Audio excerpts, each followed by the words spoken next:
Assalamualaikum.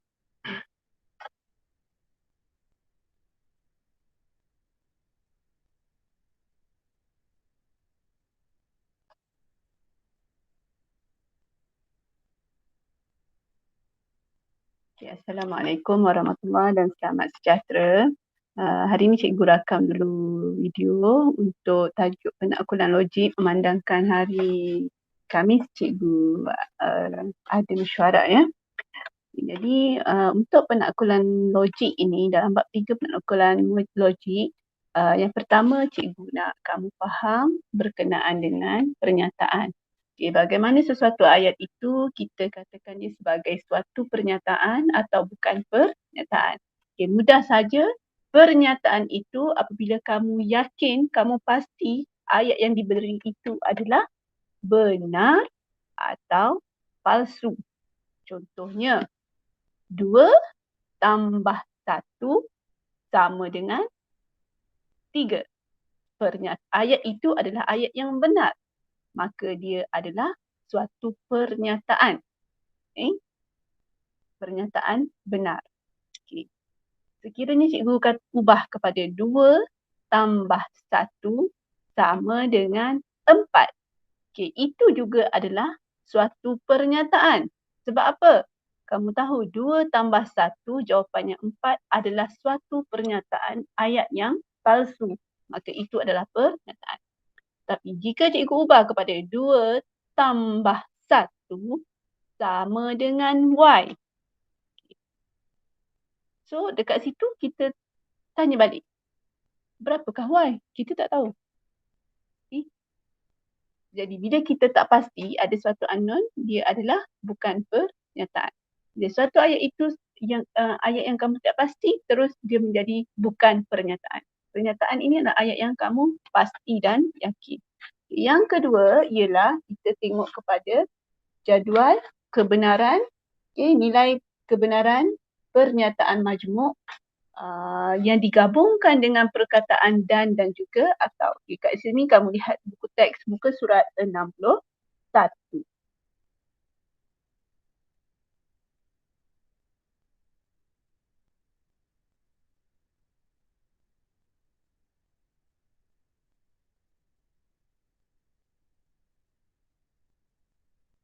Right.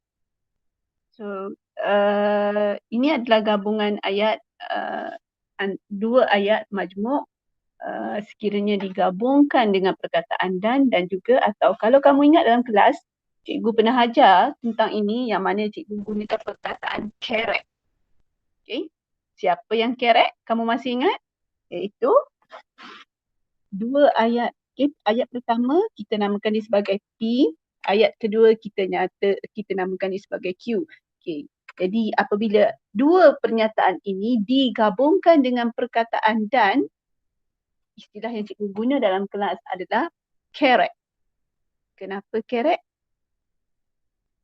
Okay. Dia mestilah benar dalam setiap pernyataan, barulah dia menjadi benar. Tetapi apabila ada sahaja,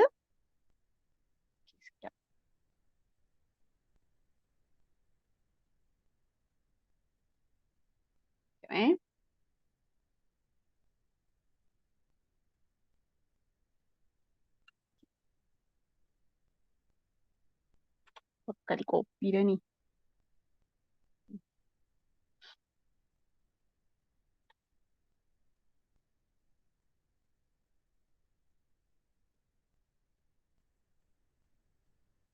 Okay, sambung balik.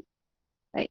Apabila ada sahaja, apabila 2 ayat majmuk itu digabungkan dengan perkataan dan, okay, cikgu gunakan istilah kerek yang mana dia mestilah mempunyai kedua-dua ayat itu benar. Barulah dia menjadi benar. Okay. Apabila ada sahaja ayat yang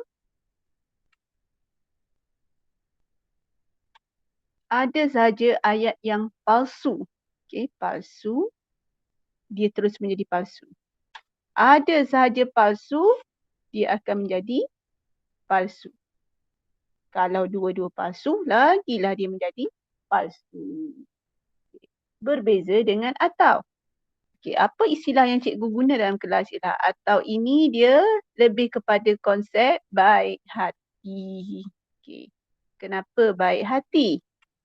Asalkan ada satu sahaja benar, dia akan menjadi benar. Okey. Jadi dekat sini cikgu gunakan warna biru Okey. Ada sahaja benar, terus dia menjadi benar. Ada sahaja benar, dia menjadi benar. Ada sahaja benar, dia menjadi benar. Okey. Jadi palsu itu kalau dah tak ada dua-dua tak ada benar, mestilah dia palsu. Okey. Right. Ini kamu boleh lihat dalam contoh. Okey. Okay, kita ambil contoh 7. Okay, contoh 7 ni kalau kamu tengok dalam buku teks, cikgu tak lama sangat ni Okay, 2 dan negatif 5 lebih besar daripada 4. Dia menggunakan gabungan perkataan dan. Okay, 2 dan negatif 5. Jadi kita ambil ayat pertama iaitu 2 lebih besar daripada 4. Okay, benar atau palsu? Palsu. Okay. Kemudian dia digabungkan dengan perkataan dan. Okay. Ambil pula ayat kedua. Apakah ayat kedua dia? Ayat kedua adalah negatif 5 lebih besar daripada 4. Benar atau palsu? Negatif 5 lebih besar daripada 4. Palsu. Jadi bila dia gabungan dan asal ada di keret ada sahaja palsu, dia akan menjadi palsu. Jadi nilai kebenaran pernyataan majmuk bagi soalan A adalah palsu. Okay. Okay. Berbeza dengan soalan yang seterusnya. Okay. Kita tengok soalan C. Okay. C. Okay. 81 ialah nombor kuasa 2 sempurna. Okay. 81 ialah nombor kuasa 2 sempurna dan 6 ialah faktor bagi 18. Jadi 81 itu adalah pernyataan pertama, ayat pertama. Benar atau palsu? Okay. Benar. 81 ialah kuasa 2 sempurna. Okay. Dan dia gabung dengan perkataan dan. Sorry, benar Cikgu buat palsu. Okay, benar. Okay. 6 ialah faktor bagi 18. 6 ialah faktor bagi 18. Okay, benar atau palsu? Pun benar. Okay. Jadi apabila ada dua-dua ayat itu adalah benar, maka dia menjadi pernyataan yang ayat majmuk ini adalah pernyataan majmuk ini adalah benar. Okay. So kita tengok yang seterusnya. Yang seterusnya cuba kita ambil soalan, cikgu jam soalan E. Okey. Dia digabungkan dengan perkataan atau. Soalan E. 2 tambah 3 sama dengan 23 atau 2 kali 3 sama dengan 23. Okay. So pernyataan pertama ni ayat pertama. Benar atau palsu? Palsu. Okay. Digabungkan dengan perkataan atau. 2 darab 3 sama dengan 23. Benar atau palsu?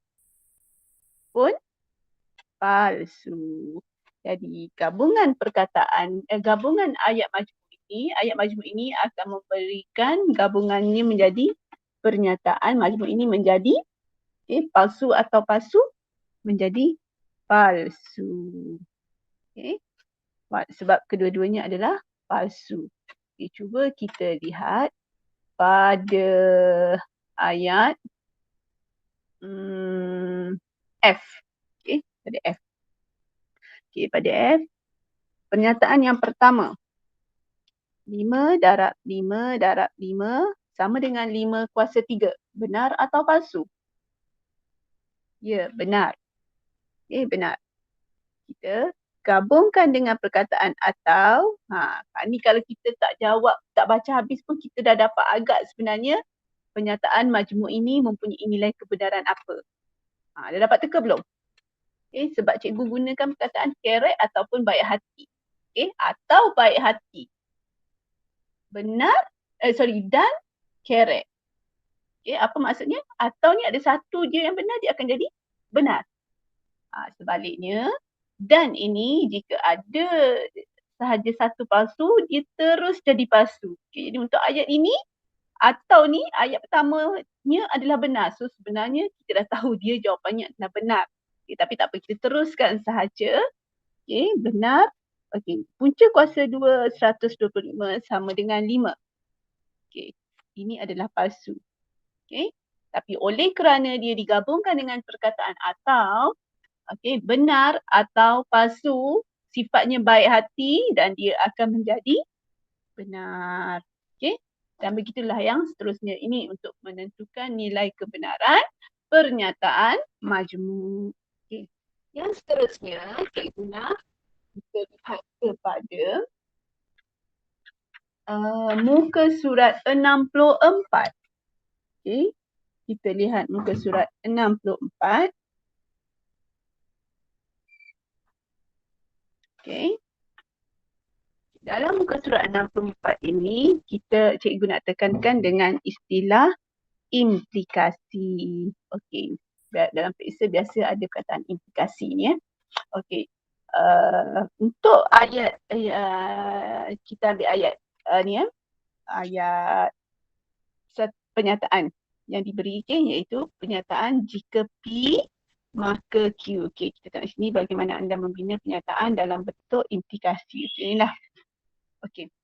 Jadi kita ambil sekarang ni, cikgu ambil contoh 8. Okay. Bentuk implikasi jika P maka Q dan antejadian dan akibat. Okay. Bentuk implikasi jika P maka Q dan antejadian akibat berikut. Okay. Jadi kita tengok dalam ayat jika P maka Q, okay, jika P maka Q ni apa? Dia punya ayat tu dah standard dah. Okay, jika apa-apa, maka apa-apa. So, perkataan jika dan maka memang ada. Jika P maka Q. Okay. Sekejap, ada gangguan sikit. Okay, jika P maka Q, dalam ayat ini perkataan pertama. Okay, perkataan pertama kita namakan dia sebagai antejadian. Okay, perkataan pertama. Perwakilan bagi P. Selepas perkataan jika ini, perwakilan P kita namakan dia antejadian.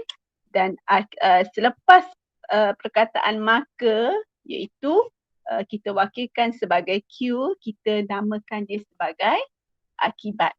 Okay, jadi dalam satu ayat, jika P maka Q, okay, dia ada antejadian dan juga akibat. Okay. Jadi kita tengok sekarang ni bagaimana untuk kita membentuk implikasinya. Okay. Untuk soalan A, implikasi yang pertamanya adalah jika, okay, iaitu antejadian, jika K boleh dibagi tepat dengan 5, maka K ialah gandaan 5. Ini adalah akibat. Okay, jadi begitu juga dengan contoh untuk B. Okay, itu untuk ayat jika P maka Q. Tapi dalam peperiksaan, dia boleh tanya kamu berkenaan dengan akas. Okay, berkenaan dengan akas. Okay, sebelum kita pergi pada akas. Okay, dalam peperiksaan, satu lagi dia boleh tanya tentang ayat jika, P, jika dan hanya jika Q. Okay, ini yang cikgu nak tekan. Okay, P, jika dan hanya jika Q. Kalau tadi dalam ayat yang atas ni, kita terus ada satu bentuk implikasi jika P maka Q. Okay, dalam contoh 8. Tapi dalam contoh di bawah ini, kalau kamu lihat, kita ada implikasi P jika dan hanya jika Q. Okay, ada dua perbezaan, ada sedikit perbezaan apabila kita menjawab soalan ini. Okay. uh, jika P maka Q tadi, dalam ayat itu kita ada antajadian dan akibat.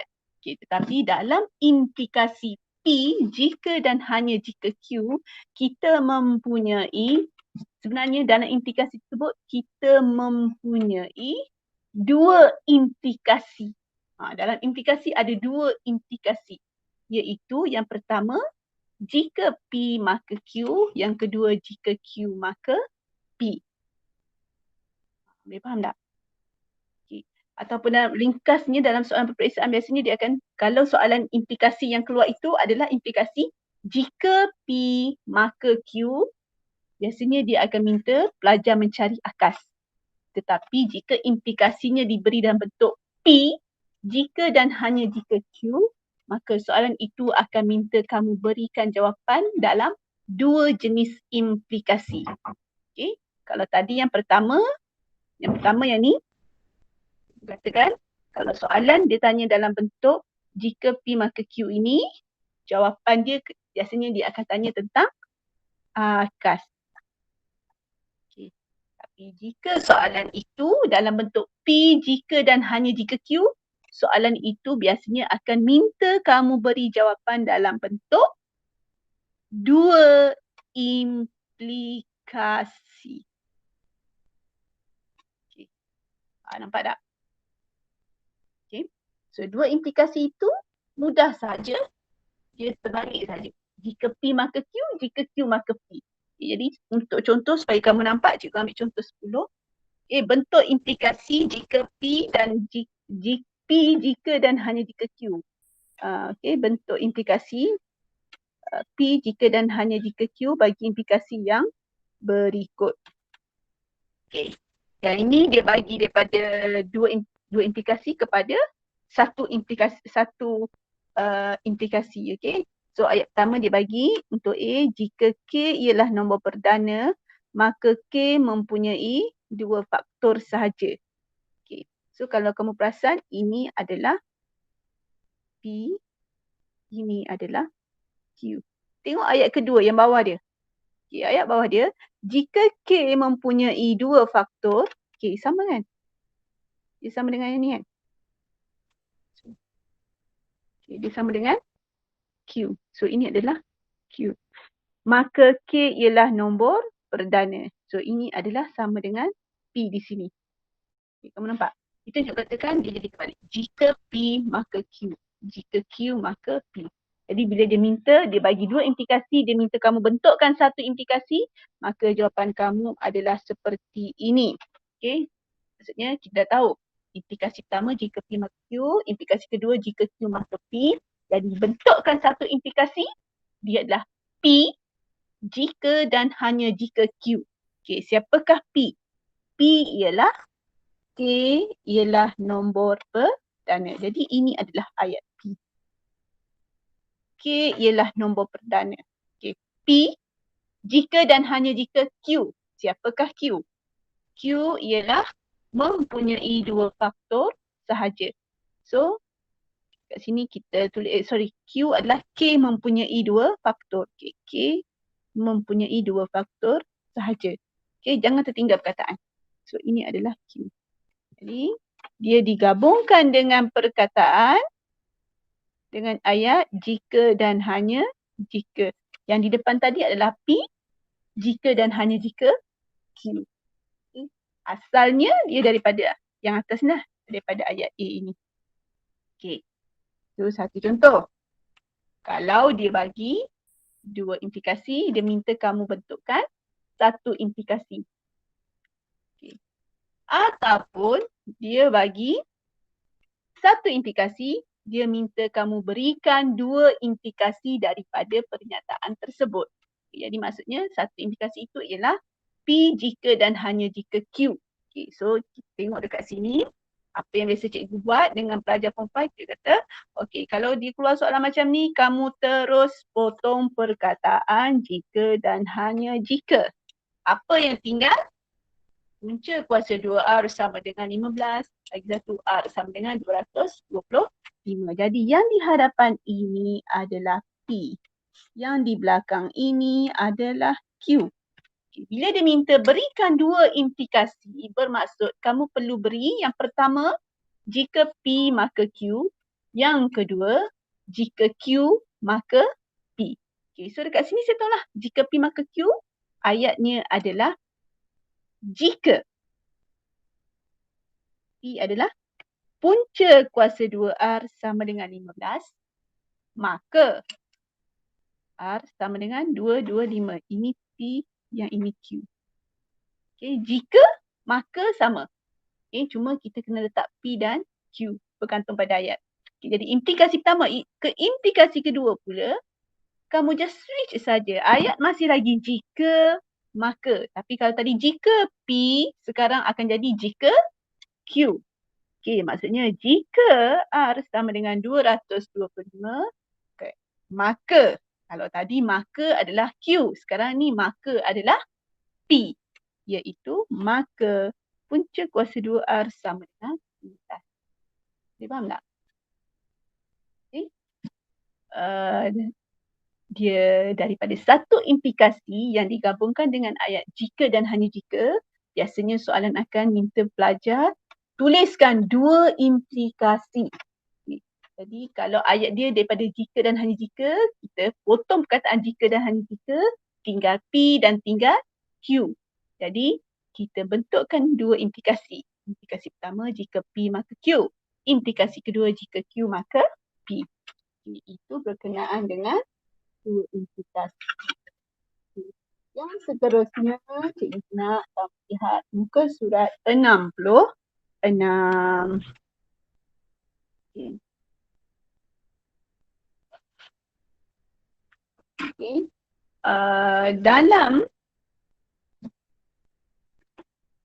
Dalam ayat ini, okay, kita tengok dalam teks ni berkenaan pernyataan akas, songsangan dan kontrapositif. Okey, sebenarnya kat mana pernyataan, kat mana akas, kat mana songsangan dan kat mana kontrapositif. Okey, kalau kita baca ayat dalam kotak kuning muka surat 66 ini, ayat ini panjang sikitlah. Okey, jika Ali seorang pernyataan ni ayat yang paling asas dia, jika Ali seorang pengawas maka Ali seorang yang berdisiplin. Okey, akas ni ayat yang sama tapi kita terbalikkan. Tadi jika P maka Q, sekarang dia jadi jika Q maka P. Jika Ali seorang yang berdisiplin, maka Ali seorang pengawas. Okay, songsangan pula adalah partner dengan pernyataan. Okay, songsangan partner dengan pernyataan. Tetapi dalam bentuk penafian. Okay, maksudnya dekat sini kalau pernyataan dia, jika Ali seorang pengawas, jadi dia akan di penafian. Jika Ali bukan seorang pengawas, okay, maka, okay, tengok dalam pernyataan, maka Ali seorang yang berdisiplin, dia akan jadi maka Ali seorang yang tidak berdisiplin. Okay. Tak apa, jangan risau. Ayat ni memang ada logik, ada tidak logik. Sekarang ni kita nak faham dahulu pernyataan itu apa, akas itu apa, songsangan itu bagaimana. Okay, songsangan ni dia adalah berpasangan dengan pernyataan. Jika P maka Q, tetapi dia adalah dalam bentuk penafian. Okay, jika bukan P maka bukan Q. Okay, satu lagi adalah kontrapositif. Okay, kontrapositif ini adalah berpasangan dengan akas. Okay, kalau tadi akas kita ada jika Ali seorang yang disiplin, berdisiplin. Okay, maksudnya dia panggil Q dahulu kan. Okay, so sekarang ni dia akan jadi jika Ali seorang yang tidak berdisiplin. Dia kawan. Dia kawan ini. Dia kawan terbalik. Bukan kawan baik. Dia kawan terbalik. Yang ni yang biru sama dengan. So, daripada cikgu ambil ayat akas, jika Ali seorang yang berdisiplin, maka dia akan jadi jika Ali seorang yang tidak berdisiplin. Jadi ayat yang seterusnya, maka Ali seorang pengawas akan menjadi maka Ali bukan seorang pengawas. Nampak tak? Dia ada kesinambungan dia. Okay, tak apa, jangan risau. Okay, kita faham slowly. Okay, jadi bentuk umum dia senang. Bentuk umum senang cerita. Nampak tak? Jika P maka Q. Akas dia terbalik. Jika Q maka P. Tapi dia punya partner dia, pasangan dia, pasangan yang terbalik. Pasangan terbalik. Okay. Bukan P, bukan Q untuk songsangan, dan untuk kontrapositif bukan Q, bukan P. Okey. Tengok ni.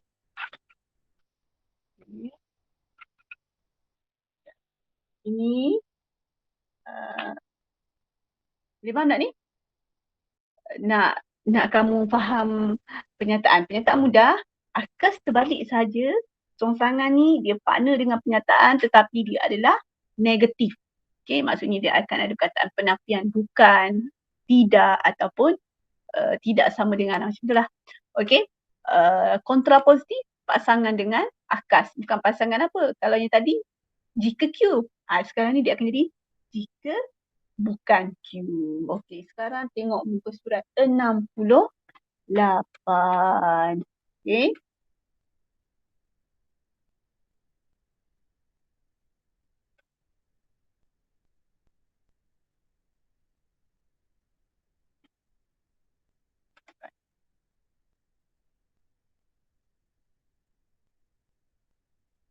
Okey.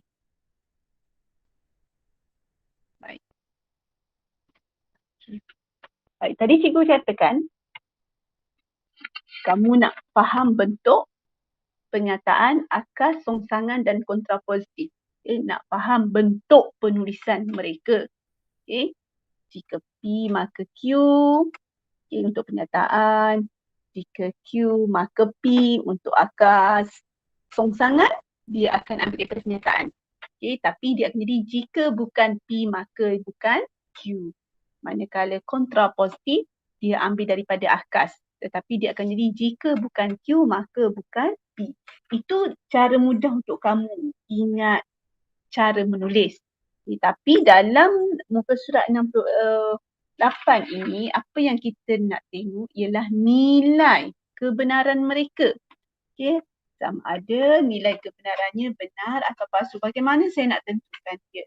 Okay, jadi kalau tadi pasangan untuk menulis, sekarang adalah pasangan untuk nilai kebenaran. Nilai kebenaran kontrapositif adalah sama dengan nilai kebenaran implikasi jika P maka Q. Okay. So implikasi ni maksudnya adalah pernyataan lah. Kalau yang muka surat 66 tadi pernyataan. Okay, pernyataan yang pertama. Jadi, kalau tadi pernyataan, cara menulis dia sama dengan songsangan. Okay, tapi untuk nilai kontrapositif, dia adalah nilai kontrapositif. Untuk nilai kebenaran, okay, pasangan untuk pernyataan adalah kontrapositif. Okay, cikgu ambil contoh. Kejap, cikgu terangkan dulu yang ni. Okay, kemudian, untuk akas pula, okay, pasangannya adalah akas dan songsangan adalah saling berpasangan. Okay, dan mempunyai nilai songsangan yang sama. Okay. Akas dan songsangan adalah kontrapositif kepada satu sama lain. Okay, berlawanan. Kalau kamu tengok, akas dan songsangan dia berlawanan. Okay. Tetapi akas dan songsangan juga mempunyai nilai kebenaran yang sama. Okay, sebenarnya apa tu kontrapositif? Okay, kalau tengok dia sepertinya ayat yang nilai kebenarannya sama tetapi dalam hujah secara negatif. Buat ayat umum macam mana? Okay, tak apa. Kita tengok dulu dalam contoh 12. Dalam contoh surat 68 ni, kita tengok jadual bawah dia ni. Okey.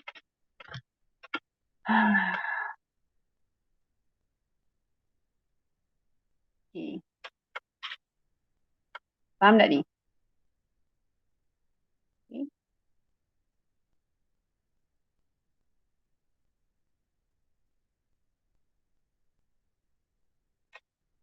Masa cikgu terangkan tadi berkenaan dengan ayat, Untuk mudah kamu bentuk ayat, cikgu terangkan pernyataan dengan songsangan. Kenapa? Sebab dia nak ambil perkataan P. Nampak? Yang ni jadi bukan P. Yang ni Q, dia jadi bukan Q. Itu adalah untuk membentuk ayat. Okay. Tetapi untuk akas pula, pasangan dia cikgu kata tadi, untuk membentuk ayat, dia adalah akas dia dengan kontra positif. Okay, maksudnya apa? Kalau saya letak Q dahulu, yang ini pun Q tetapi negatif Q. Okay, yang seterusnya dia P, yang ini pun P tetapi dia adalah negatif P. Itu untuk ayat. Tapi dalam jadual ni, kita bukan cerita tentang ayat dah ni. Nak susun ayat. Okay, ayat kamu dah pandai nak tulis. Sekarang ni kita nak tahu nilai kebenaran. Dalam nilai kebenaran, mereka mempunyai nilai yang sama. Kalau kamu tengok dalam kotak 68 ni, kotak pernyataan dan kotak kontrapositif ni berwarna kuning. So nilai kebenaran mereka adalah sama. Walaupun ayatnya jika P maka Q, dia adalah setara dengan ayat jika negatif, jika bukan Q maka bukan P, ataupun jika negatif Q maka negatif P. Nilai kebenaran mereka sama. Demikianlah juga dengan kotak akas dan songsangan. Jika Q maka P, nilainya setara dengan jika bukan P maka bukan Q. Nilai kebenarannya adalah sama. Ini macam renyah juga nak faham benda ni kan. Tak apa. Tengok ayat bawah dia. Nilai kebenaran implikasi jika P maka Q adalah sentiasa benar kecuali apabila P benar dan Q palsu berlaku pada masa yang serentak. Jika sesuatu antarjadian palsu, maka implikasi jika P maka Q sentiasa benar tanpa bergantung pada nilai kebenaran akibatnya. Okey, apa pula maksud dia ni? Kalau kita faham, dia kata nilai kebenaran untuk implikasi jika P maka Q adalah sentiasa benar. Benar saja kecuali apabila P benar dan Q palsu. Maksudnya yang depan tu benar. Jika yang depan benar, maka Q itu palsu. Dia apabila berlaku benar dan palsu secara serentak, dia akan menjadi palsu.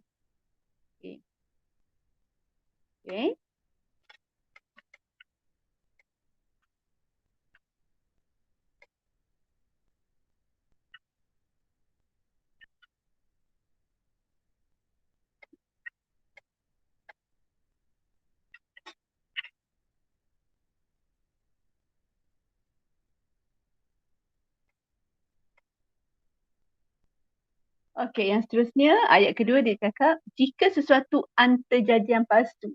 Antarjadian tu yang mana?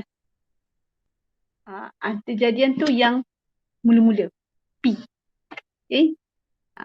Jika antarjadian palsu, maka implikasi jika P maka Q sentiasa benar tanpa bergantung pada nilai kebenaran akibatnya.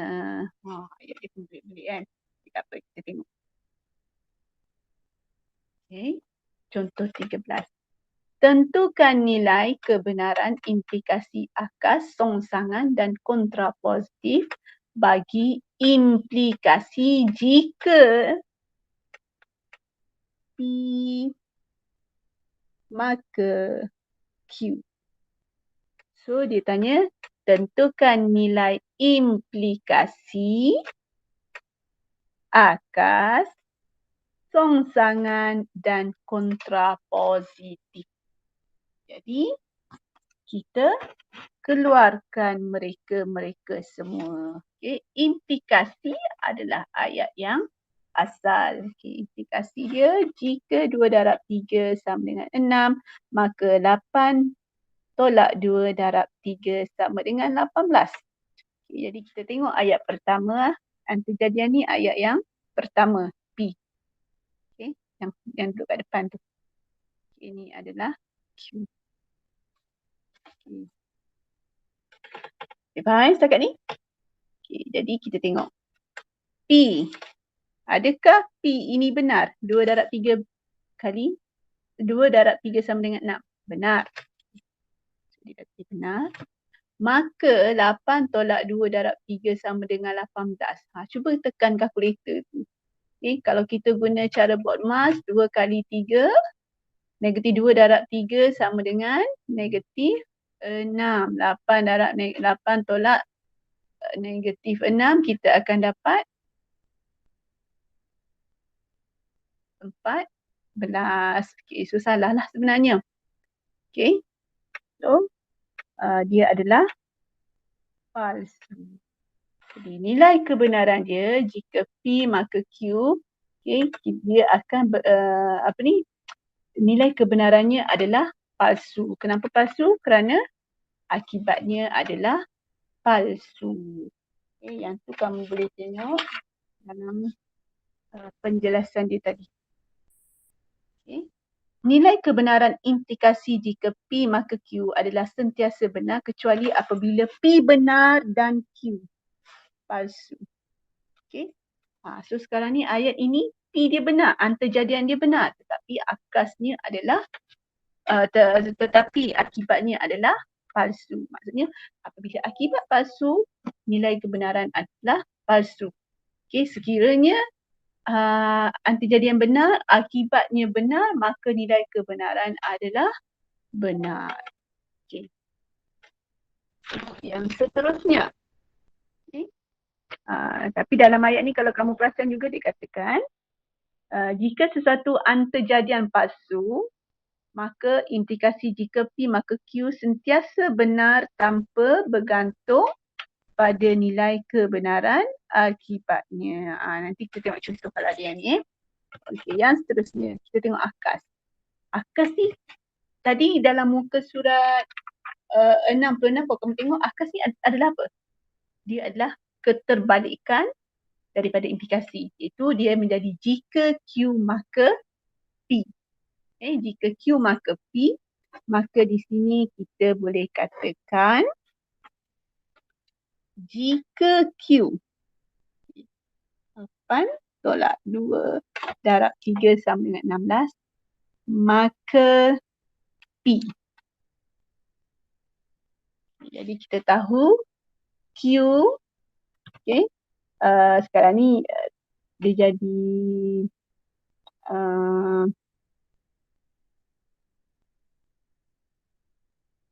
dia akan bawa benda yang sama lah. Okay. Antarjadian berada di belakang. Okay. 2 darab 3 sama dengan 6 adalah antarjadian. So 2 darab 3 sama dengan 6 ini adalah P. Okay. So P sekarang ni berada di belakang. Betul? Kejap. P, Q. So ni Q, ini P. Ini Q, ini P. Kita tengok pada ayat dia, akas dia jika Q maka P. Okay. Gunakan antarjadian dia ni yang depan Oh, okay. So antarjadian adalah ayat yang di hadapan. Sorry. Okay, boleh padam sekejap. Okay, sebab ni adalah ayat jika P maka Q. Okay, jadi ini adalah Q, ini adalah P. Betul Ini adalah Q, ini adalah P. Baik. Tapi apabila ayat ini adalah ayat jika Q maka P, yang orang hadapan itu tetaplah antarjadian. Sekarang ni antarjadian dia orang yang berada kat depan Okay, ni orang yang berada kat depan ni. So antarjadian ini adalah palsu. Okay. Dan akibat dia, okay, akibat yang berada di belakang adalah benar. Apa yang kita faham tadi, dia kata jika P maka Q adalah sentiasa benar kecuali akibatnya palsu, dia akan jadi palsu. Dan katanya juga tadi, dia kata jika sesuatu antarjadian palsu, sekarang ni lah. Jika sesuatu antarjadian palsu, antarjadian ni yang cikgu buat warna kuning ni palsu, dia kata di sini maka implikasi jika P maka Q sentiasa benar tanpa bergantung nilai kebenaran akibatnya. Inilah. Nilainya sentiasa benar.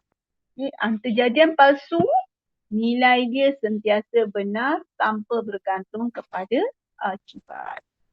Okey. Dah dapat dua ni, so kerja kamu akan menjadi mudah. Sebab apa?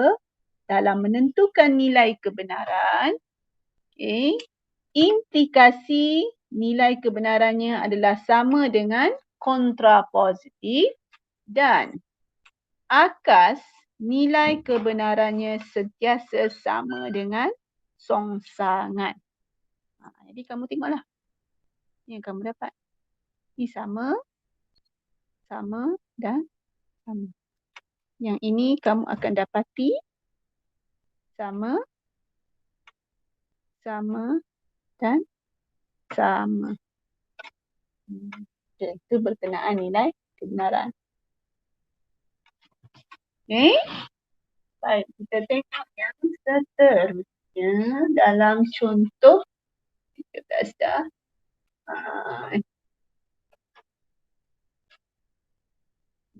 Kita tengok ini penerangan dia.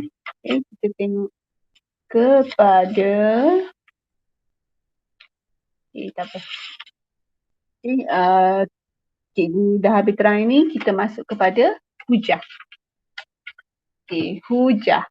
Apa maksud hujah dan apakah bezanya hujah diduktif dan hujah induktif? Kamu lihat pada muka surat 71. 71. Kita dah buat latihan ni, cuma ni sekarang kita buat ulang kaji kan. Ulang kaji ni, kamu lupa, benda tu memang akan lupa sebab exam pun tak ada setakat ni. Jadi kita recall balik. Sekurang-kurangnya kamu ingat balik istilah-istilah yang kita pernah gunakan. Baik, kita lihat muka surat 71. Nak terang-terangkan tentang deduktif, induktif ni macam panjang. Tapi cikgu ringkaskan. Kamu ambil perkataan duk. Kalau kamu ingat dalam kelas itu, cikgu ada sebut tentang perkataan duk. Duk, ni cikgu yang ajar dulu, dah lama dah. Duk ini D untuk diduktif. Dulu masa kami sekolah, kami sebut didaksi. Diduktif.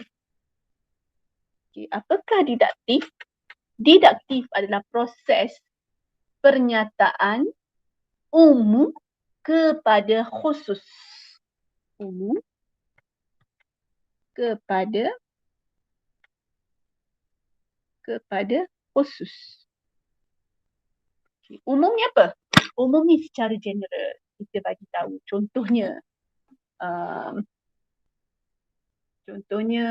secara general, pelajar 4 Rubi tinggal di Puncak Alam. So itu adalah secara khusus, secara umum kita bagi tahu pelajar 4 Rubi. Tapi kalau kita fokuskan kepada satu nama, contohnya siapa? Contohnya Aini. Aini tinggal di Puncak Alam. So dia akan jadi khusus. Tadi umum kepada khusus. Kalau pernyataan khusus kepada umum, iaitu sebaliknya khusus kepada umum, dia adalah berlawanan, iaitu induktif. Jadi cukup kamu ingat diduktif, D for diduktif, cukup untuk kamu ingat D untuk diduktif, U untuk umum, K untuk khusus. So deduktif adalah umum kepada khusus, induktif adalah sebaliknya. Okay, khusus kepada umum. Jadi kita tengok. Dia kata bezakan pernyataan di bawah sama ada pernyataan khusus atau pernyataan umum. Bulatkan jawapan anda. So kita tengoklah. Okay, kita baca, kita tengok. Luas segitiga ABC ialah 8 cm persegi. Ada tak nama khusus yang disebut? Ataupun nilai khusus yang disebut? Ada. Iaitu segitiga ABC namanya dan nilainya 8. So dia adalah suatu pernyataan khusus. Tengok pula.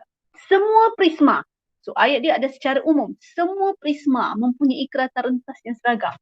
Okay, so dia tidak ada khusus, dia tidak nyatakan sesiapa. Dia cuma kata semua, general. So itu adalah pernyataan umum. Semua gandaan 2 adalah umum. 15 boleh dibahagi tepat dengan 3. Okay, sekarang ni bukan umum dah. Kalau umum ni dia akan cakap gandaan 5 boleh dibahagi tepat dengan 3. Tu umum. Okay, sekarang ni dia dah state nombor. 15 boleh dibahagi dengan 3. Tepat dengan 3. So dia adalah khusus. 9 kuasa 3 sama dengan 729. Khusus. Okay, sebab dia dah nyatakan nilai. Isi padu kubus X kuasa 3 dengan X ialah sisi kubus. Janganlah pening pula. Adakah dia bagi tahu nilai? Tak ada kan? Bila tak ada, maka dia adalah umum. Tinggi bagi silinder P ialah 80 cm. Okay. So tingginya berapa? Ada tak nilai khas yang disebutkan? Ada, iaitu 80. Maksudnya dia adalah khusus. Suatu nombor asas 5 terdiri daripada digit yang kurang daripada 5. Betul lah kan? Asas 5, 0, 1, 2, 3, 4. Ada 5 kan? 0, 1, 2, 3, 4. So ini umum ke khusus? Ada tak dinyatakan asas berapa? Ada. So dia adalah khusus. X tolak 2 darab X tambah 4 sama dengan sifat mempunyai 2 punca. Umum atau khusus? Umum atau khusus? Ini adalah khusus. Okay. 2 punca kamu pun belajar. Maksudnya 2 punca itu adalah X sama dengan 2 dan X sama dengan negatif 3. Okey. Jika isi padu sfera ialah 4/3 pi J kuasa 3 dengan keadaan J ialah jejari sfera. Umum atau khusus? Adalah umum. Okay. Dah kamu kenal umum atau khusus, jadi kita lihat yang seterusnya berkenaan dengan hujah. Okay. Okay.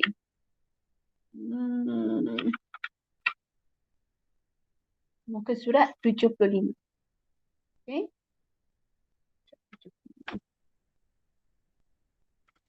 Yang tu itu semua dia nak terangkan khusus tu apa, umum tu apa. Muka surat 73. Baik. Jadual ini. Bagaimana anda menentukan dan menjustifikasikan kesahan suatu hujah deduktif dan seterusnya menentukan sama ada hujah yang sah itu munasabah. Okey, senang je. Kalau kamu tengok pada takrif dia yang kotak kuning ini, dia kata suatu hujah deduktif dikatakan munasabah jika semua premis dan kesimpulannya adalah benar. Maksudnya premis, kesimpulan, semua dalam ayat itu bermaksud semua ayat dalam hujah itu benar, maka dia adalah munasabah. Okay. Faham Premis 1, premis 2, kesimpulan, semuanya benar. Kamu tak ragu-ragu dia adalah munasabah. Okay. Dan bagaimana pula untuk menentukan sama ada dia sah ataupun tidak? Tadi munasabah senang. Kita tengok je kita baca premis 1 benar. Okey, so benar, premis 1 benar. Kita baca premis 2 benar ke palsu? Benar. Okey. Lepas tu kita baca kesimpulan benar ke palsu? Benar. Okey, bila tiga benar, maka dia munasabah. Bagaimana nak tentukan dia sah? Sah ini bergantung kepada bentuk hujah. Adakah hujah itu bentuknya betul, benar ataupun palsu? Mana pula bentuk? Bentuk ni kat sini. Ni bentuk. So kita akan kenal dengan 3 jenis bentuk hujah. Kamu ingat, kita dah belajar sebenarnya. Bentuk satu ialah hujah yang dimulakan dengan perkataan semua. Semua ni. Jadi kalau cikgu ajar dulu, cikgu akan gunakan huruf A, B, C, C, A, B. Di hadapannya adalah semua. Ada setengah cikgu dia guna kaedah pemotongan pun boleh. Tak ada masalah. Jadi kamu kena ingat pattern dia lah. Semua A ialah B dalam premis 1. Premis 2, C ialah A. Premis 3, kesimpulan C ialah B. Untuk bentuk hujah 2 dan hujah 3 pula, kita ada ayat dalam bentuk jika P maka Q. Tapi apa yang membezakan mereka ialah bentuk 2, hujah bentuk 2 adalah bentuk yang mana benar dan benar. Macam mana cakap benar dan benar? Dia tidak ada penafian. Dia continue sahaja sebagaimana ayat premis 1. Maksudnya jika P maka Q, dia akan memanggil P dahulu benar diikuti oleh Q benar. Berbanding dengan hujah 3, dia masih lagi jika P maka Q, tetapi dia akan memanggil Q. Q yang apa? Q yang dinafikan, maksudnya bukan Q. Kemudian barulah dia panggil bukan P. Nampak? Kalau yang hujah 2 dia akan panggil P, Q. Tapi bila hujah 3, dia akan panggil bukan Q. Dia panggil orang belakang dulu. Bukan Q, kemudian barulah bukan P. Tak apa, macam faham, macam tak faham. Kita tengok yang seterusnya. Ni yang cikgu cakap tadi berkenaan sah tu, dia dalam kotak warna hijau ni. Hujah.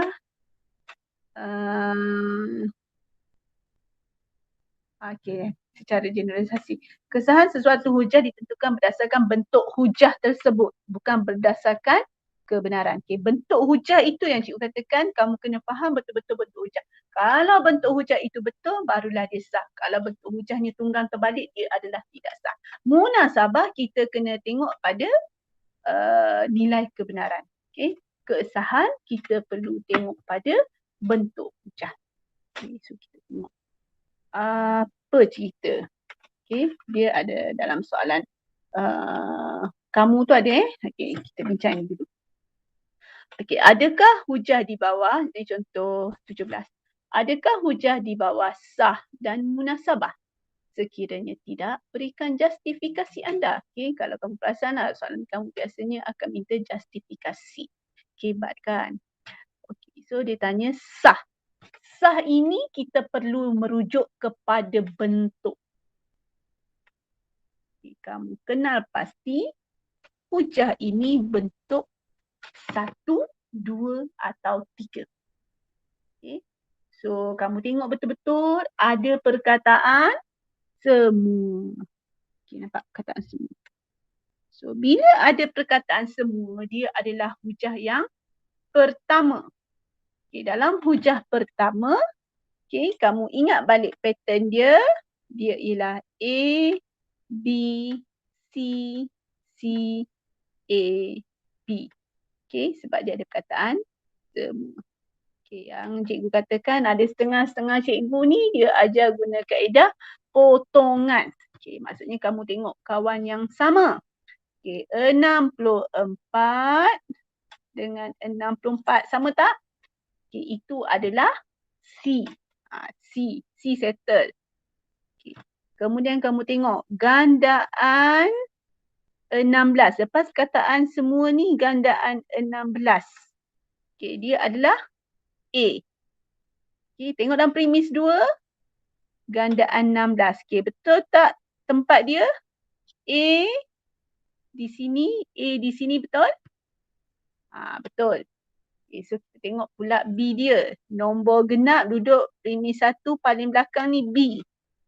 Okay, duduk pada kesimpulan paling belakang ialah B.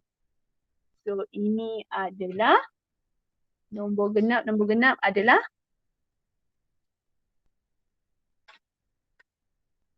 bentuk yang satu yang tepat lah. Okay, bukannya dia tukar balik. Kalau dia buat A, B, kalau katakan dia buat A, B. Semua A ialah B. Kemudian ayat bawah dia tu dia buat A, dia buat C, B, C, A. So, nampak macam betul tapi hujah ini adalah salah. Okay, jadi dia adalah hujah yang tidak sah sebab bentuk dia tak ikut bentuk am hujah 1. Bentuk am hujah 1 A, B, C, C, A, B. Okay, sekarang ni kalau kamu tengok yang warna biru ni, yang salah ni, hujah dia jadi A, B, C, C, B, A. Okay, nampak eh? So bentuk kena betul. Bila bentuk betul, maka dia adalah sah. Jika bentuk hujah itu dah tunggang terbalik, dia adalah tidak sah. Okay, yang seterusnya kita tengok adakah munasabah. Untuk tahu munasabah, kamu cuma perlu lihat apa? Untuk tahu munasabah.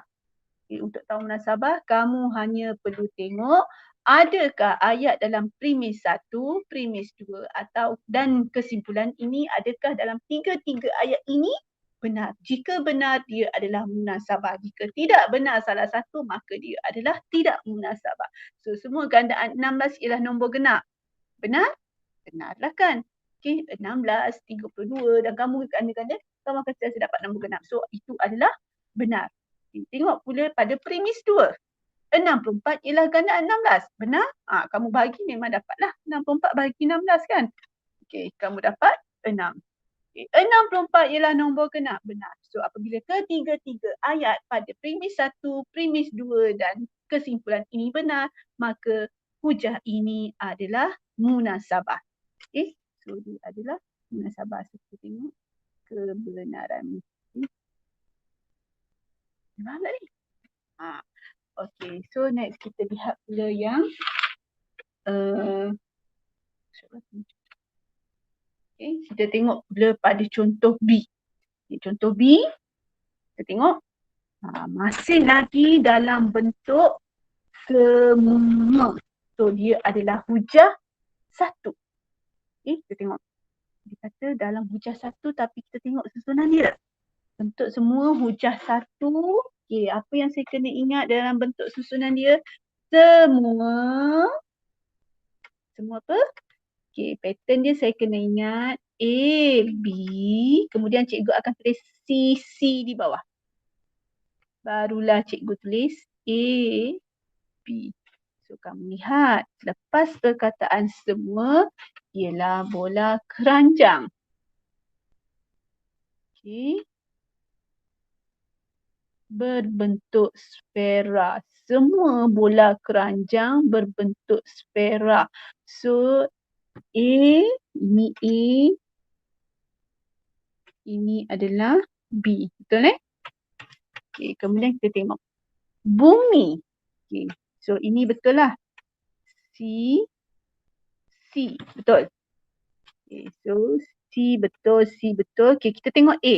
Betul tak A tu bola keranjang? Kalau dekat sini bola keranjang, yang premis kedua hujung, betul tak dia bola keranjang? Dia adalah bentuk sfera, betul? So, B kan? Okay, jadi betul tak susunan yang dalam soalan B ni? Betul tak? Yang bawah ni bola keranjang A ke B? Bola keranjang adalah A, betul? Okay, sepatutnya susunan dia A di atas, B di bawah. Okay, tapi dalam soalan ni susunan dia B di atas, A di bawah. Jadi dia tidak mengikut susunan hujah yang betul. Bila dia tidak ikut susunan hujah yang betul, maka dia adalah tidak sah. Ingat untuk sah, dia mesti pada susunan hujah itu mesti betul. So, soalan B dia tidak sah. Okey, tidak sah. Okey. Tengok pula. Dia tanya munasabah ke tak? Tadi tak sah. Munasabah ke tak? Semua bola keranjang bentuk sfera. Okey, ni benar. Bumi berbentuk sfera ni benar. Tapi cuba tengok kesimpulan dia. Bumi ialah bola keranjang. Adakah pernyataan ini benar? Bumi ialah bola keranjang. Sah-sahlah palsu. Jadi bila ada satu sahaja ayat yang palsu dalam hujah ini, dalam sama ada premis 1, premis 2 atau kesimpulan, maka dia akan menjadi tidak munasabah. Okay, faham kenapa dia tidak munasabah? Okay. Sebab dia tidak benar. Tiga-tiga yang tidak benar. Okay. Ada jawapan kat bawah tu ada. Tapi mungkin dia punya penyelesaian dia tu terlampau umum. Okay. Jadi kita nak faham kenapa jawapan dia itu. Okay. Berikan justifikasi anda. Okay. Soalan C. Kalau soalan C tu kalau kamu tengok dalam buku teks tu dia bagi tahu sah dan munasabah. Okey, kita cuba kita perhatikan kenapa dia katakan sebagai sah. Okay, kita tengok dalam soalan ini, soalan C, dia bercerita tentang apa? Ni cikgu terang beria ni sebab nanti cikgu nak suruh kamu jawab modul tu tau. Kamu jawab modul PDPR, ada berapa soalan dalam 10 soalan je. Kamu buat, kamu hantar pada cikgu. So, siapa cepat, siapa tepat, macam biasa cikgu akan order lah hadiah untuk dia. Okay. Minggu lepas, lupa kan? Minggu lepas tahniah kepada Audi. Okay, so kita tengoklah pula minggu ni siapa yang dapat.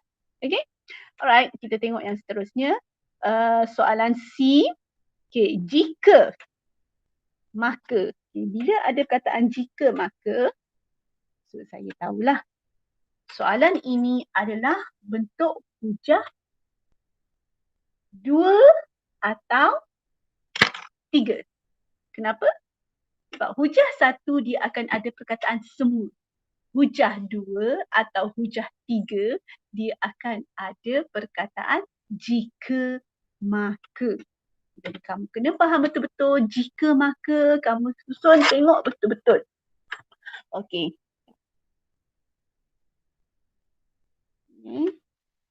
Jika P maka Q. Setuju dengan cikgu? Okay, jika W lebih kecil daripada 9, maka W lebih kecil daripada 19. Okay. Premis 2 dan kesimpulan kamu tengok. Dalam premis 1 digunakan W, tapi sekarang ni dia telah menggantikan W itu dengan nombor 4, dengan angka 4. Okay, betul. Ini tak ada masalah. Penggantian W dengan nombor 4, betul. Okay, sekarang ni kita nak tengok. Okay, simbol operasinya sama tak? Lebih kecil, sama, betul? Okay, jadi dia kata 4 lebih kecil daripada 9, 4 lebih kecil daripada 19. So, ini adalah seiras siapa? Seiras P atau seiras Q? Seiras P, maka ini adalah pernyataan P yang benar. Kenapa cikgu kata benar? Sebab simbol operasinya sama, lebih kecil dan lebih kecil. Okay, yang ke atas ni lebih kecil, kat bawah ni pun lebih kecil. Kalau kat atas tu lebih kecil, kat bawah lebih besar, dia jadi tidak benar. Okay. So kita tengok pula pada kesimpulan. Kesimpulan ni dia adalah apa? Dia semirip dengan Q, betul? So dia adalah Q yang benar. Okay, jadi dekat sini saya tahulah. Okay, ini adalah hujah yang kedua. Kalau kamu tengok macam mana hujah kedua, dalam muka surat 75 kamu tengok atas tu bentuk 2. Jika P maka Q, P adalah benar, Q adalah benar. Okey. So, jawapan dekat sini semuanya benar, semuanya munasabah, tidak ada sebarang masalah. Sebab tu soalan C ini jawapannya sah dan munasabah. Kita tengok soalan D. Okay, dalam soalan D, Kalau kamu lihat pada ruang jawapan penyelesaian katanya sah tetapi tidak munasabah. Okay, sah tu kita kena tentukan kepada bentuknya. Okay, adakah bentuknya sah? Okay, kita check. Okay, cikgu tak nak kamu tengok, oh kamu baca ayat ni, kamu pun kata jawapannya begini-begini. Biar kita faham justifikasi kita. Kenapa dia kita katakan sebagai hujah yang sah. Dan kenapa kita kata dia adalah tidak munasabah.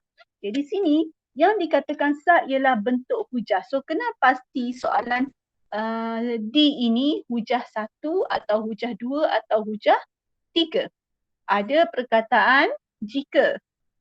Maksudnya dia bukan hujah yang pertama. Dia adalah hujah sama ada kedua atau yang ketiga.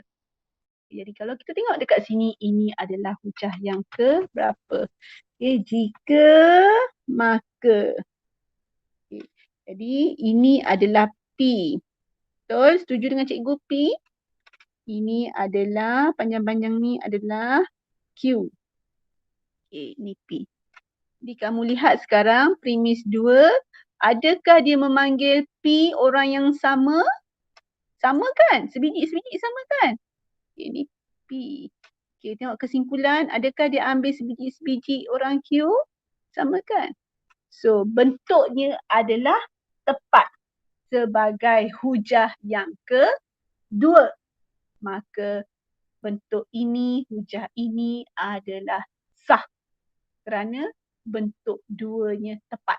Hujah bentuk dua dia tepat. Okay. Sekarang ni kita nak tengok adakah dia munasabah. Pastikan untuk munasabah kita tengok ada tak ayat yang palsu. Kalau ada ayat palsu maka dia tidak munasabah. Padam sekejap supaya nampak. Okay, so kita tengok. Benar ke palsu?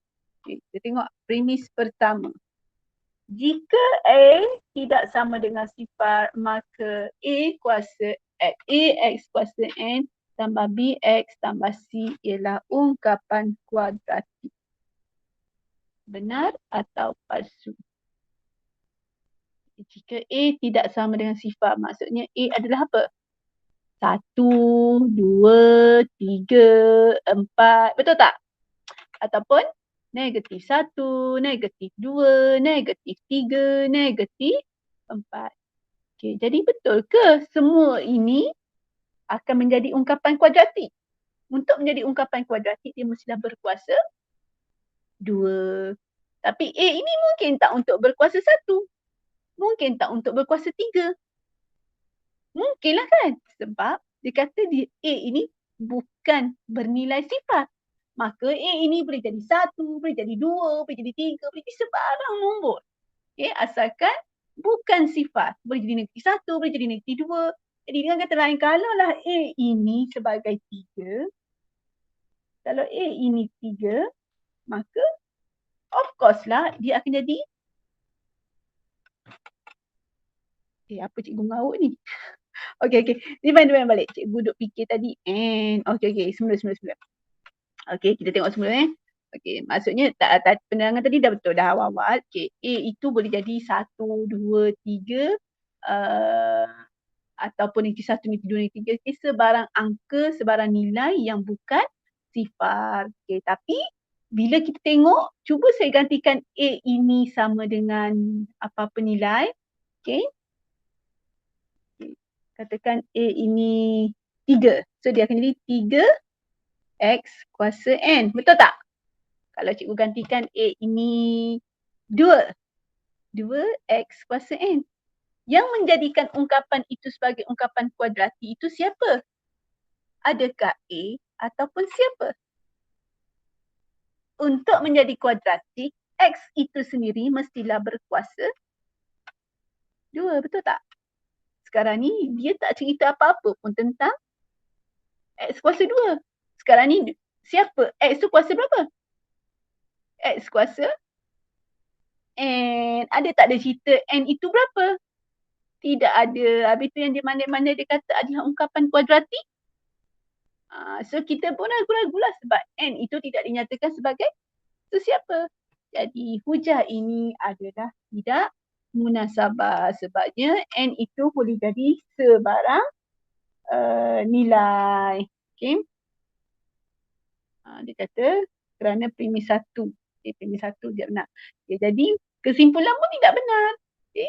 Sebab N tu kita tahu macam mana boleh kata N AX kuasa N tambah BX tambah C itu ungkapan kuadratik kalau N itu 4, kalau N itu 5. Sebab dia tidak bercerita langsung tentang jadi ingat apabila ada satu sahaja yang tidak benar maka dia akan menjadi tidak munasabah. Okay, kita tengok yang seterusnya E. Boleh? Okey, yang E. Okay, kalau kamu tengok dalam ruang jawapan penyelesaian soalan E, katanya dia tidak sah dan juga tidak munasabah. Okay. Sah adalah berkaitan dengan bentuk. So, kamu tengok dalam soalan E, masih bermula dengan perkataan jika. Okay, maksudnya dia adalah hujah jenis bentuk 2 ataupun hujah bentuk 3. Okay, jika maka. Okay, jadi, kamu kenal pasti orang di hadapan ini sebagai P. Orang di belakang ini sebagai Q. Okay. Jadi dengan ini kita perhatikan jika P maka Q kita akan dapat tengok premis 2 pula. Okay, premis 2. Okay, cikgu baca dulu. Jika K boleh dibahagi tepat dengan 8. Okay, so K boleh dibahagi tepat dengan 8 adalah P. So kamu tengok adakah ayat untuk premis 2 ini seiras-iras P? Boleh dibagi tepat dengan 8. Seiras P, betul? Tetapi dia ada perkataan tidak. Kalau dia seiras P tetapi dia ada perkataan tidak. So dia adalah tidak P ataupun bukan P. Kita tengok ayat kedua, kesimpulan dia adalah seiras dengan Q. Betul? Tetapi dia ada perkataan tidak. Q. Setuju? Ada tak dalam hujah 2 atau hujah 3 bentuknya jika P maka Q, bukan P, bukan Q? Ada ataupun tidak dalam hujah 2 atau hujah 3? Tidak ada. Yang ada ialah jika P maka Q, P benar, Q benar. Ataupun jika P maka Q, bukan P benar, bukan Q benar diikuti bukan P benar. Okay, so sekarang ini bentuk ini adalah tidak wujud. Okay, dia memanggil bukan P diikuti bukan Q. Maka ini adalah hujah yang tidak sah. Sebab bentuknya tidak betul. Bukan bentuk 2, bukan hujah bentuk 2, bukan hujah bentuk 3. Dia adalah hujah yang tidak punya bentuk. Okay, jadi dia tidak sah. Okay. Untuk E tidak sah. Jadi untuk tahu munasabah ataupun tidak, kamu kena lihat adakah ayat-ayat ini benar ataupun ada yang tidak benar. Okay, padam? Okay, kita tengok untuk yang ini. Okay. Jika K boleh dibahagi tepat dengan 8, maka K boleh dibahagi tepat dengan 4. Okay. Benar atau palsu? Jika K boleh dibagi tepat dengan 8, maka K boleh dibagi tepat dengan 4. Kalau kamu tidak faham, kamu boleh buat analogi. Okay, cuba gantikan K dengan 80. 80 boleh bagi dengan 8? Boleh. Okay, 80 boleh bagi tak dengan 4? Boleh. Okay, turunkan lagi. Cari yang dalam sifir 8 je. Okay, kita ambil 48. 48 boleh bagi dengan 8 tak? Boleh. 48 boleh bagi dengan 4? Boleh. So, pernyataan premis 1 ini adalah benar. Okay, tengok premis 2. 12 tidak boleh dibagi tepat dengan 8. Benar atau palsu? 12 tidak boleh dibagi tepat dengan 8.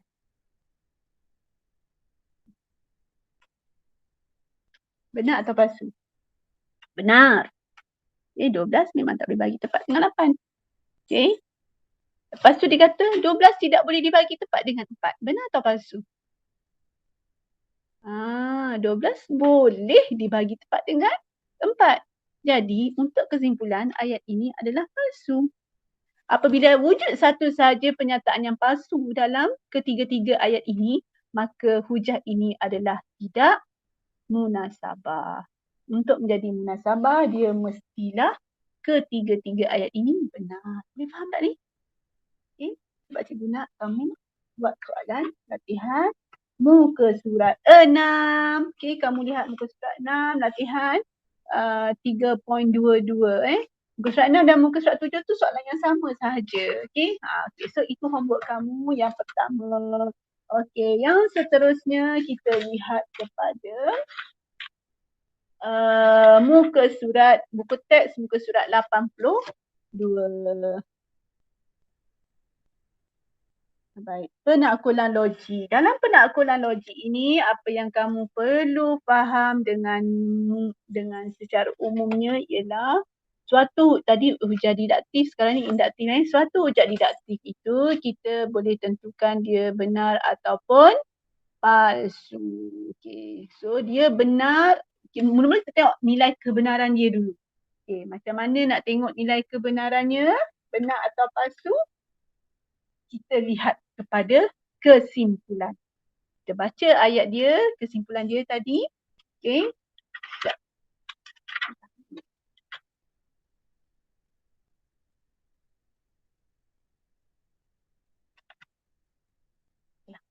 Okey, kita tengok pada kesimpulan. Okay. Maksudnya dalam kesimpulan itu, kalau kamu baca sebagai kesimpulan itu palsu, automatik dia adalah hujah yang lemah. Tapi kalau kesimpulan saja, kesimpulannya benar, maka dia adalah hujah yang kuat. Okay. Lepas tu barulah kamu tengok kepada bila dah kuat, kita buat penilaian yang lagi satu, iaitu sama ada dia meyakinkan ataupun tidak meyakinkan. Kalau lemah, automatik dia tidak meyakinkan lah. Tapi kalau dia kuat, macam mana nak tahu dia yakin ataupun tidak, kamu lihat kepada premis. Okay, premis yang benar semuanya akan menjadi kuat, meyakinkan. Jika ada premis yang palsu, maka dia akan menjadi tidak meyakinkan. Okay, cikgu nak cepat sikit ni sebab kita lepas itu nak buat latihan. Okay, kita tengok kepada latihan 3.2D. Okay, pertama kita nak tahu adakah dia suatu hujah yang kuat ataupun lemah. Terus kamu lihat kepada kesimpulan. Okay, dalam soalan ini, dalam kesimpulan ni kamu tengok semua, soalan nombor 1 kesimpulan. Semua perabot diperbuat daripada kayu. Sah lah. Benar ke palsu? Mestilah palsu kan, sebab ada je perabot daripada kaca, ada daripada plastik, okay? Bukan semuanya daripada kayu. Jadi ini adalah palsu. Apabila hujah kesimpulannya adalah palsu, automatik hujah ini adalah hujah yang lemah dan tidak meyakinkan. Kamu tengok pada ni, lemah dan tidak meyakinkan. Okay? Faham Okay, kita tengok pula soalan yang kedua. Terus mata kamu lihat kepada kesimpulan. Okay, K kuasa M dikuasakan dengan N sama dengan K kuasa MN. Okay, kita dah belajar dahulu, masa kamu lower form dahulu. Adakah kesimpulan ini, hubungan ayat matematik ini benar ataupun palsu? Okay, dia adalah benar. So, jika dia benar, maka dia akan menjadi dia adalah benar. Dia adalah hujah induktif yang kuat. Bila dah tahu kuat, barulah kita tengok pada premis. Ada tak premis yang palsu? Ataupun kedua-dua premis ini adalah benar. Kita cek. K kuasa 5 kuasa 2 sama dengan K kuasa 10. Benar atau palsu? Premis 1? Benar. K kuasa 8 kuasa 2 sama dengan K kuasa 16. Benar atau palsu? Lupalah tu, 8 kali 2, 16. Okay. Benar. Okay. Semuanya benar, maksudnya dia adalah kuat dan meyakinkan. Okay. Kita tengok pula yang ketiga, soalan ketiga. Okay. So, mata kamu terus merujuk kepada kesimpulan. Okay. Rujuk kepada kesimpulan. Okay. 2 kuasa N boleh dibagi tepat dengan 4. Benar atau palsu? Kita cubalah buat analogi. 2 kuasa 1 boleh ke bagi dengan 4? 2 kuasa 1, 2. Tak boleh kan? Dibagi tepat tak boleh. So memang salah. Kesimpulan ini adalah tidak benar. Okay. Bila dia tidak benar, dia palsu, bermaksud dia adalah hujah yang lemah dan tidak meyakinkan. Okay. Begitu juga dengan soalan yang keempat. Okay, kamu lihat soalan yang keempat. Terus mata kamu fokus kepada kesimpulan. Okay.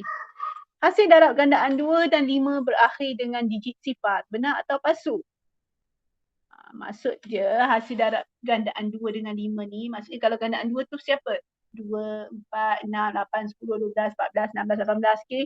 Dan 5 ni maksudnya sifar 5 lah. 5, 10, 15, 20, 22, 24, 5, 10, 15, 20, 25, okay. Nombor-nombor ini kalau didarabkan berakhir dengan digit sifar.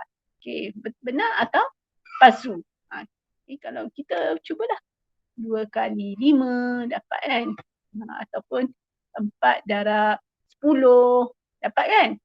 10 tu gandaan 5, 4 tu gandaan 2 dapat kan? Akan berakhir dengan digit sifar. Ataupun kita cuba 8 darab 15. 8 darab 15, nombor akhir belakang itu akan dapat sifar kan? Okay, so ini adalah benar. Okay, maksudnya dia adalah hujah yang kuat. Okay. Tapi kita tengok daripada premis. Ada tak yang palsu? Okay. So premis 1 benar, premis 2 benar, premis 3 juga adalah benar. Maka ini adalah hujah yang kuat dan meyakinkan. Okay. Kenapa? Sebab semua premis adalah benar. Okay. Soalan yang kelima. Okay, terus mata kamu rujuk kepada kesimpulan. Semua gandaan 6 ialah nombor benar atau palsu? Baca sifar 6, ada tak nombor ganjil? Tak ada kan? Okay, so benar. Bermaksud ini adalah hujah yang kuat. Meyakinkan ataupun tidak meyakinkan, kita tengok pada premis 1, 2 dan 3. Okey, premis 1, 24 ialah gandaan 6. Benar. 36 ialah gandaan 6. Benar. 40 ialah gandaan 6. Palsu. Maka dia adalah hujah yang kuat tetapi tidak meyakinkan.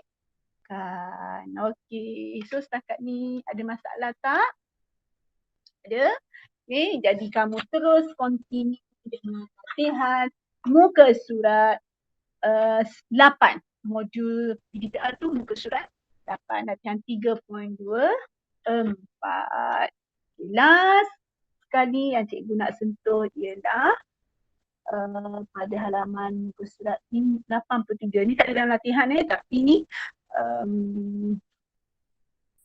tak ada dalam latihan tapi ada dalam buku teks. Latihan kamu tak ada tapi nampak Excel boleh keluar. Okay, kalau SPM memang keluar soalan ni Okay, dia minta kita buat satu kesimpulan induktif yang kuat bagi setiap pola yang berikut. Okay. Yang ni kamu ada belajar masa tingkatan 1. Betul? Ingat lagi tak? Sebenarnya kamu dah belajar tentang kesimpulan secara induktif. Kamu membentuk ungkapan, bentuk persamaan umumnya. Betul tak? Ingat balik tak? Kamu dah belajar benda ni. Okay. So dia bagi pola. Dia bagi 1/3, 1/6, 1/9, 1/12. So dia minta kamu keluarkan nombor-nombornya. Okay, jadi cara dia ialah kamu tidak perlu lihat pada orang ini. Abaikan. Dia nak kamu buat kesimpulan secara induktif. Induktif maksudnya khusus kepada umum. Okay, dia nak satu pernyataan umum. Jadi sangat mudah. Cikgu tak terangkan tadi kan. Okay, apa yang cikgu buat ialah cikgu ambil daripada tanda simbol sama dengan ni, cikgu potong. Nampak? Cikgu potong. Sebab tadi cikgu buat ZZ. Sebenarnya cikgu potong. Okay. Kemudian apa yang cikgu buat ialah kita lihat susunan nombor ini. Okay. Simbol kurungan, kolom, kemudian simbol nombor 3 diikuti dengan tanda darab, diikuti dengan nombor 1, 2, 3, 4. 1, 2, 3, 4 tu berubah tak? Berubah. Jadi dia adalah N tutup kurungan kuasa negatif 1. Kita follow je. Yang sama kita follow. Yang tak sama kita tukar kepada unknown huruf. Jadi, tapi kalau kamu tulis macam ni, kamu tak akan dapat markah penuh. So kamu ringkaskan penulisan kamu. Dia adalah 3 darab N, iaitu 3N dalam kurungan kuasa negatif 1. Yang mana N bermula dengan nombor berapa? Ini ni. N ni siapa? Bermula dengan siapa? Nombor 1. So N adalah 1, 2, 3, dot, dot, dot. Mesti ada 3 dot. Mesti ada 3 dot. Okay, jelas. Kemudian kita ambil nombor 3. Supaya kamu nampak apa pembiasaan dia. Dalam nombor 3, apa yang kita kena buat mula-mula? Kita potong tanda sama dengan. Potong. So kalau kamu perasan, apa yang cikgu buat sebenarnya cikgu buat Z tadi kan. Okay. Maksudnya kita tak akan guna benda ni. Yang kita nak yang orang sebelah kanan sahaja. Okay. So orang sebelah kanan tu kita salin. Okay. Mula-mula nombor 2. Betul? Okay. Kita tulis nombor 2. 2. Selepas 2 ada kurungan. Okay. Lepas tu kita nombor 0, 1, 8, 27. Nombor ini berubah tetapi dia bukan nombor yang sequence. Bukan nombor yang berturutan. Betul tak? Okay. Agak-agaknya dia nombor berapa? Okay. Kalau tadi kita ada nombor 1, 2, 3. Sebenarnya kita mungkin ada nombor apa? 1, nombor kuasa 2 ataupun nombor kuasa 3. So kamu tengoklah pattern nombor ni 0, 1, 2, 27 ni dia seiras kuasa 2 atau kuasa 3? Kuasa 3. So cikgu tulis di sini dia sebagai darab N kuasa 3. Okay. Besar sangat pen cikgu ni. N kuasa 3. Okay. Kemudian tambah dengan, okay, nampak tak nombor sini pun berubah. Kan? So ini adalah, tapi dia sequence. Dia adalah cuba kamu ganti kalau kamu tak percaya. Betul tak? Kita check. Okay, maksudnya kalau kat sini sifar lah kan? Betul tak? 0, 0 kuasa 0, 0 lah kan? Okay, kalau yang ni N dia sama dengan 1. Ni 1 kuasa 3. Sorry, tadi cikgu sebut apa? 0 kuasa 0 sorry. Cikgu ulang balik. Okay, 2 kuasa 0, 2 kuasa sifar tambah sifar lah kan? Okay, so yang ni kita katakan sifar kat sini datangnya daripada sifar kuasa 3. Betul tak sifar kuasa 3 itu N? Okay, sifar kuasa 3 itu N. Sifar kuasa 3 itu sifar. Betul lah kan? Okay, cuba kita tengok pula 1. 1 kat sini dia datangnya daripada 1 kuasa 3. 1 kuasa 3 dapat tak 1? Dapat. Okay, kemudian kita tengok 8. 8 ni betul tak dia datang daripada 2 kuasa 3? 2 kuasa 3 dapat tak 8? Dapat. Okay, so yang ni pun 2 kan? Yang last kali 27. Betul tak dia datang daripada 3 kuasa 3? Dapat. Okay, yang ni daripada 3 kuasa 3. Orang ini pula adalah 3. Dengan kata lain, dia ialah, balik. Dia ialah 2 N kuasa 3 tambah N dengan N ialah 1. Sorry, bukan 1. N ialah 0, 1, 2, dot, dot, dot. Tadi cikgu buat daripada 1. Sebab N tadi yang ni bermula daripada 1. Nampak tak? N ni bermula daripada 1. Yang ni kenapa cikgu buat daripada sifar? Sebab N ini bermula daripada sifar. Okay. So ni pun samalah. Okay. Kalau kamu buat ni, kamu kena potong siapa? Potong di sebelah kiri. Kemudian nak kena buat apa? Kena salin nombor yang sama. 20 tolak 4. Nombor yang di sebelah kanan berubah. Dia adalah kuasa N. Dengan keadaan N sama dengan bermula daripada sifar 1, 2, dot, dot, dot. Okey, mudah kan? Okey, jadi itu sahaja pelajaran kita pada hari ini. Cikgu nak kamu buat soalan dalam modul PDPR muka surat 6 dan muka surat 8. Muka surat 7 tu sama dengan 6. Okey, so kamu buat dan hantar kepada cikgu. Okey, jawapan cikgu macam biasalah. Siapa yang pantas, siapa yang cepat, siapa yang tepat. Okey, nanti adalah habuan dia. Okey. Alright, itu saja. Terima kasih kelas. Assalamualaikum warahmatullahi taala wabarakatuh.